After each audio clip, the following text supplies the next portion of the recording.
It's mid-spring and the garden is waking up fast. But rather than rush through what needs doing or what plants you should be growing, let's just slow down for a while and enjoy what's actually happening. I've been gardening for years and April for me is one of the most exciting months. So in this video, I'm going to take you on a tour of my garden, but by colour, showing you what's looking really great right now and sharing some of my favourites this month.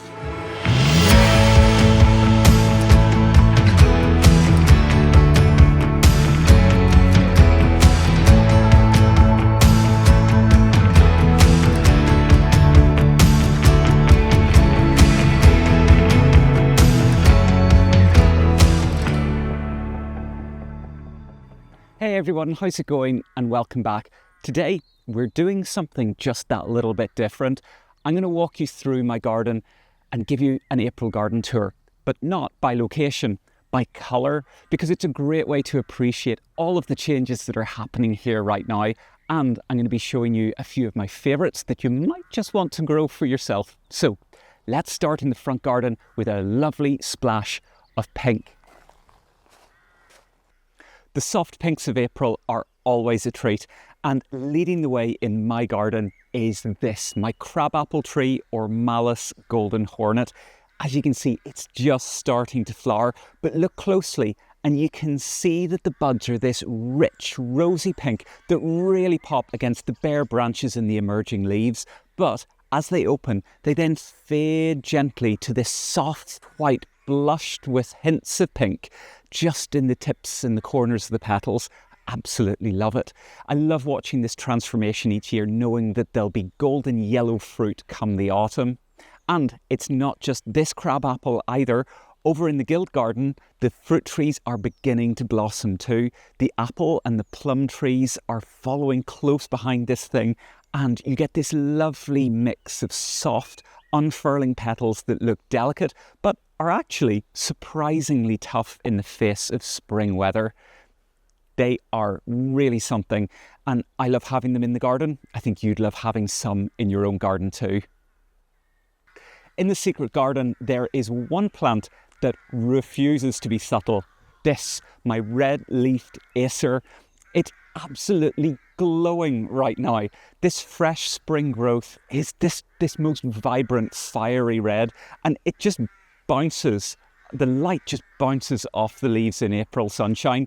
It's not a flower, but honestly, it doesn't need to be. The colour is so strong, and because everything else is still quite, I suppose, green and soft, this red really pops even more. It's one of those trees that I do find myself just stopping to look at as I walk past. You don't need many bright reds in the garden. Just one plant or tree like this can do the trick. Okay, let's talk about green, because in April, well, the garden is certainly bursting with it, and nowhere is that more obvious than here in my Guild garden. At this time of year, this is when everything suddenly seems to all at once leap into action. The perennial plants that I rely on are all reappearing again for another year, and the whole space just feels alive again. My herbs, like the chives and the oregano, are really starting to fluff out again. The comfrey that I've planted, the lupins that I've put in, they're all sending up lovely new strong leaves. And there's actually just something really exciting about all of this fresh green, because it's not that tired green from the end of summer, it's that lovely zingy spring green. And because it's so abundant, it just gives this whole Guild garden structure and texture before flowers are even starting to open. I love just sitting here or standing here in the middle of it all and just seeing how the layers are starting to build again, ready ahead of this summer. April's more than just about colour, it's about energy. And with this green, you can really feel that energy coming through. You'll know that I don't partner with many brands or products on my channel, so when I do, it's something that I genuinely believe in and I want to share with you.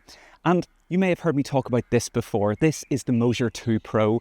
If you've ever struggled with measuring your garden, this little device is about to make your life way easier. And that's because it can do everything in one go and super accurately. Unlike traditional tape measures, Moasure uses motion sensors to automatically measure distance, calculate area, and even the topography of what you're measuring simply by moving around. So in very little time, you can map and survey your whole garden in 3D, helping you to really understand quite literally the lie of the land. You can accurately chart and visualize areas, work out quantities of materials or plants that you might need. The uses just go on, and I'm finding more and more ways that this is just so useful in my own garden. But I want to show you another feature that might just surprise you. If you have a garden like mine with large permanent plants or trees, it really is so useful to clearly map exactly where they are in your space. But as you can imagine, triangulating those measurements to work that out is both time consuming and tricky. Instead, switch the Moasure 2 Pro into points mode and it'll quickly and easily allow you to map exactly where each thing is based off the initial reference line.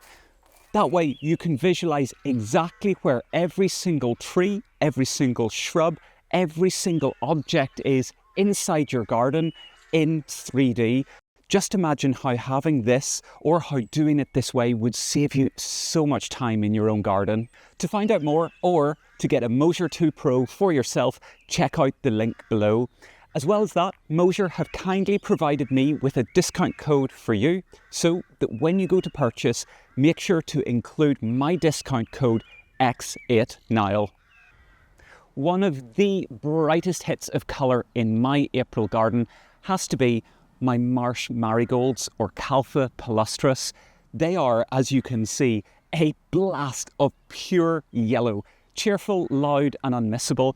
I grow them here in the pond where they're just, well, incredibly easy to keep, and they're just endlessly happy just here. And they're one of the first kind of wildflower style plants to really get going in the spring. They're not just pretty, they're really good for wildlife. These flowers attract early pollinators, and the leaves give nice cover over the water and the rocks for frogs and other beneficial creatures. I love how unapologetically yellow they are. No hints of orange or cream, just full egg yolk sunshine yellow. And because April can feel a little bit chilly and grey at times, they do brighten up even the dullest day. In a month where everything is waking up, these flowers really feel like they have fully arrived, and they do not mind showing it off. And if you know me by now, you'll know that generally I don't really like yellow. I'm willing to make an excuse for these. Just look how bold they are.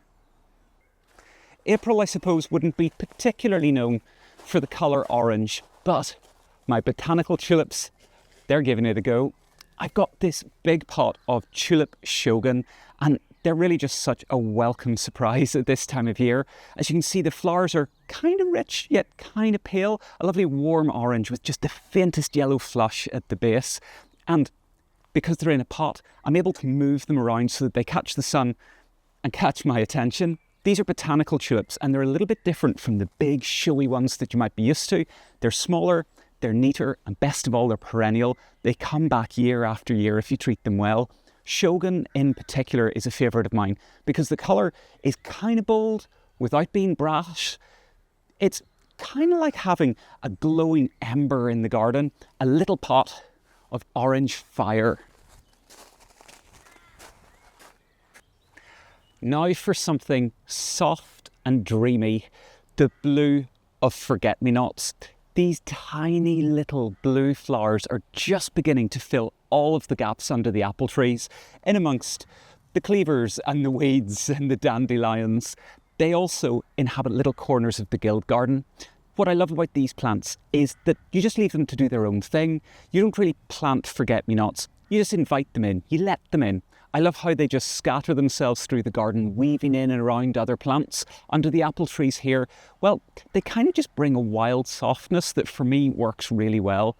Forget-me-nots are unsurprisingly easy to grow, easy to enjoy, and they self-seed like mad, for me, in a good way. I always smile when I see them coming back because it means that spring is properly underway. And yes, they may get a little bit unruly over time, but I'm happy with that because I love them just inhabiting and lifting every little wild corner that I've got here in the garden. Under the apple trees here in the orchard, there are a couple of lovely patches of these white Spanish bluebells. Now, they're not everyone's favourite, especially if you're a native bluebell purist, but in my garden, they're part of the story. The white flowers are lovely, clean, fresh, and actually that white is just luminous, especially in the low light of the morning and the evening. They bloom just before the apples start to properly leaf up, so they get plenty of attention. And I really like how that white works with the mossy green of the orchard trees and the grass. It just feels like a little bit wild and a little bit magical. These bluebells have already been here. They were planted before I arrived, and rather than dig them out, I learned just to enjoy them. They're not as delicate as the native bluebells, but they hold their own charm. And in a garden like mine, where old and new are endlessly having to blend together now, I think they've earned their place. And as far as I'm concerned, they're here to stay. Let's finish with a bit of purple, and it's coming from slightly a random choice, I suppose. My Kalette plants. They're still in small pots, as you can see, waiting to be planted out into the guild garden. But even now, they're adding loads of interest. Look at the colour on the more mature plants here. Do you see how the leaves have this gorgeous, soft purple shading to the veins in the stems? It's not a loud purple, but that purple is definitely there. Kalettes are a cross between kale and Brussels sprouts, and they are a brilliant crop to grow if you want something hardy, healthy, and a little bit different. I grow them every year. Now these little ones will eventually go out into the guild garden here, where they're going to work alongside all the other productive plants and crops, perennials and annuals. Purple foliage like this just adds a little bit of depth to a planting scheme. And with vegetables, well, it's a lovely bonus when the plants are both beautiful and useful. These will be on my plate later in the year, but right now, this purple foliage, it's eye candy. If you're inspired to get out in your own garden, make sure that you're not making some common gardening mistakes that I see people make right now. I've put together a video on the top 3 things to avoid right at the minute and all the way through the spring and into the summer. They're things that even experienced gardeners like myself can slip up on. So check that out, and until next time, see you later.